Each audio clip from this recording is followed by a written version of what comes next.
enter a little dialogue, because it also has to do with budget scheduling and when we're coming in with numbers, and see what, what kind of give and take we can have at that time. Mr. Younger? Yes, as the board is aware, under the Education Reform Act, I do have the authority to vote on the contracts, I do. But please be aware, because of the way the school committee and I are set up member-wise, I can only make a tie, I can't break a tie. So, because it's a total number of 6. So, if it's 3 and 2, it's 3 one way and 2 the other. My effect only makes the tie. So I have limited vote on that committee. So the best I can do is it's a close vote, and I oppose, I can tie it and bring it back for further negotiation, but I can't determine. Actually, when last week was better than most votes. Well, put it this way, I'll give it a tuck in. And I guess I'd also, we always negotiate the contracts from what the prior contract was. I mean, maybe we can have our HR director look not only at the contracts across the town, but in comparison to some other towns. And I'd like to know what some other town records are in terms of addressing, school side contracts and general government side contracts. Are they always the same in other towns? Are they always different in other towns? Does it more relate to what a teacher's salary is and it increases from town to town, and a police officer, or is it just what the town is willing to give? And like I said, somewhat it's in a vacuum. It's here's what it was last time. This is the way we should go, and I think that some of those things could be looked at and quantified in terms of both salary and benefits on both sides, and understanding what makes sense, because a teacher is not going to leave to be a police officer and vice versa, but a police officer can go to another town, a teacher can go to another town. So I think it's kind of a cross-section, to a certain extent. So I might like some, information as we get into negotiations through HR, giving us a grid and a comparison. More of a basis for understanding where the contract's coming from, rather than this is what the last contract was. I don't know if that's a fair request. It would also be my contention that regardless of what differences are in the contracts in the school department side, it still affects general government. If you look at the last budget session we went through, the only thing that bailed us out was the override. It's the only thing that bailed us out. And what we've done in the past is, the pie's only so big, and we look at our cost, particularly our cost for personnel, excuse me, and then we pare back on other things. We pare back on personnel sometimes in order to assist the school department in meeting their needs. Because they're very high priority in this community. By the same token, I think it's important that we do try and get some sort of dialogue going at a higher level than we've enjoyed in the past. And again, try and lend some sort of feeling that everybody's involved in the whole picture here. They have their little area of concern, they're very concerned with the school department, but we are a community of one, and we should be looking at the overall cost to operate together. So Joe's right, we haven't been very successful in the past, but that doesn't mean we shouldn't keep trying. That's why I keep bringing it up once in a while. Well, why don't Mr. Kelly and I broach the subject, because it will also be incumbent upon us, as we have contract negotiations coming up, to know what they're going to be. We're going to, have them in time for the FY06 budget. I know we have a 4th year on a couple of the unions, but there are still several, that are out there to be negotiated. Why don't we broach that with the representatives of the school department? We can report back to the board and see how we do. Okay. Next goal, near-term economic development initiative, and this was my fancy name for, there's an auto zone now going next to CVS, and an empty, space, as I read about in the transcript, next to it, and how do we make sure that that space doesn't say empty for long, and that we attract a business to town that we need to be here. And I think it's 79 Main Street has been empty for pretty much as long as I can remember, and and vacant Dunkin' Donuts across the street from Kitty's, and that having pride in our town and having an interest in maximizing what small commercial tax base we do, I'd like to see all those spaces filled. I'd like to see them filled attractively by businesses that keep them up and make North Reading look like a vibrant, a vibrant place where people want to come, not only to do business, but people want to come and shop and patronize the businesses. And being that J.T. Berry is a while off and any tremendous change on Concord Street is a while off, I think we kind of have to make the best of what we have, and what we have is Route 28, and what we have is some vacant buildings and some vacant parcels. And I guess my vision was that there would be, I hate to, say let's appoint another committee, but there's only so much time and expertise on each standing committee now, and I would see maybe a committee that made up of a representative from CPC, the assessor, and really real estate professionals who would go out and look what's out there, see what the parties want, maybe survey townspeople, see what businesses they would like, and try to make a match and go out and market North Reading. And my goal would be 100% occupancy on Route 28 and in the center and any other area zoned appropriately in town for for commercial businesses that the tax rate as we have it now is 100% utilized, and any landlord looking for a tenant or looking to build a building in a commercial property, to the extent that they can do one that's appropriate within our infrastructure, i.e. being no sewage, that happens, and that we don't sit back and wait, another 3 years, 5 years, putting our hopes on that.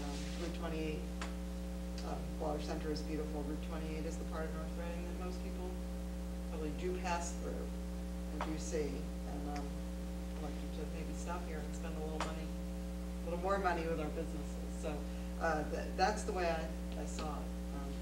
Obviously, we're we have a lot on our plate. It's kind of mid-range as the goals. It's still near and dear, and I would hope great things for it. But welcome to hear what the other board members think of it being a possibility. But again, the first step I would see is appointing an economic development committee that's charged with doing this and appointing the proper people who have the knowledge to do it. Comments? Go to Dunkin' Donuts. Pizza place. Yeah. Right, people. In case you run out. Sorry, yeah. In case you run out driving past the one on Park Street, you can stop every quarter mile. That wasn't on my list of top things we need, but hey, beat a vacant building. I think in terms of this, obviously, I think we need some sort of catalyst. And I know the Business Association tries to do something. The Rotary is active and visible.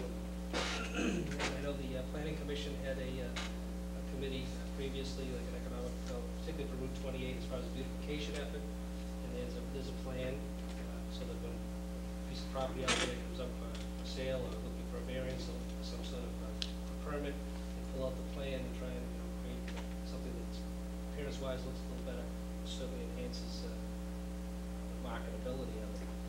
So there are all these bits and pieces, there's fragments of this whole thing already in place to a certain degree that need to be pulled back together and just have to be initiated. But I hate to say it, I think a lot of it does depend on the sewage issue. I know the administration is working hard on handling to bring something to fruition. J.T. Berry is going to be a key part of that. At some point, we may have to take the bull by the horns and start something without the private funds available. But anything we can do as far as the permitting process to encourage people. I mean, a lot of the things that I've heard over the years is that it's cumbersome to get through town hall here sometimes. And I know we've made great strides in making it easy, but when it comes to economic development, which is commercial property, we have to keep trying a little bit harder. I think every year we go not doing classification, I think that helps to a certain degree. And doing classification, we have more stagnation. So we get some major development. obviously it's something that we should keep pressing on, push to the forefront a little bit. If this board projects an image, pro-business and trying to help those that, particularly those that are here, to expand. Those that are here to, I don't know what type of programs might be available, grant monies. We're not an economically depressed area, unfortunately. When you drive up and down 28 sometimes, it doesn't look as it should look. So there may not be any Main Street grant monies and things like that. But it's something we should talk to the legislature about too. But even, even more homegrown than that. And maybe I'm not thinking big here. I'm thinking what could we do in the next year? There are vacant buildings on 28 that had something in them before that probably, there probably are uses that, yes, need sewage, but there probably are uses. I know there are uses that don't need sewage. There's the North Reading Chamber of Commerce. I mean, we can go out and try to get grants, or we can maybe get a committee like this that could work with the Chamber of Commerce, and just something simply as, have a, shop at home, shop North Reading kind of program. Don't use, I know, something I personally subscribe to. If I can use a North Reading resident, business to do some work where I need to shop, I try to keep my money in North Reading, and to encourage people to do the same thing, maybe with some, coupon off on Tuesdays for North Reading residents, or, something like that. But to, like I said, I'm not thinking real big here that we're gonna double our commercial tax rate, but that we're gonna support the merchants that are here, that we can maybe encourage some small businesses that aren't to come. And I don't know that, this board can support that concept. I don't know that we can go out and solicit and develop that. Are there any trade shows or anything like that that we could send a representative? I mean, let people know what's out here, and what's available, and just set up a little booth at a trade show of small businessmen or something like that, that are looking for storefront space, or small assembly, or whatever it is they're looking for, whatever we have space for. I'm sure there are. Are we proactive in that regard? And I don't know who that would fall upon here in Town Hall. I mean, who would be in a position that if we said, this could be worthwhile for us, we need to have a representative there to be the face of North Reading, to be the welcoming, come on out and see us. I mean, maybe that's something we need to, is a step we could take.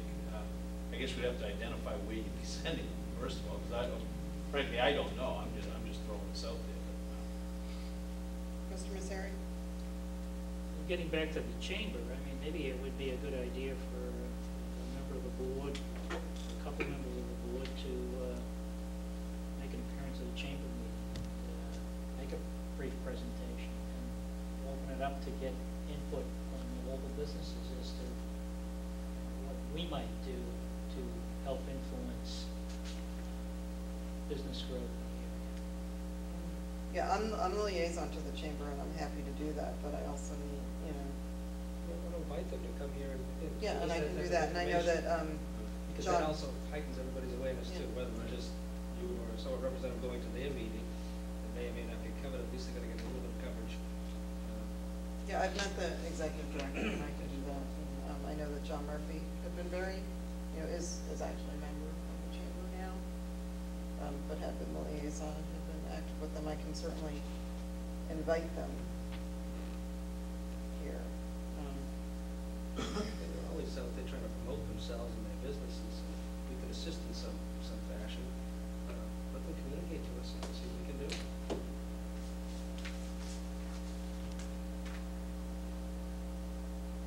But is that the limit? Yeah. And again, these were the goals. That's the start to what this board is willing to do. Yeah. Mr. Vino? Excuse me, was that a question?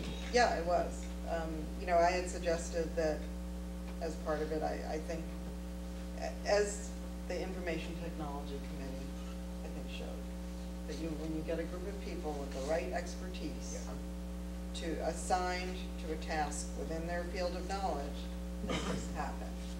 What you want to happen happens. And ITech was an example of that.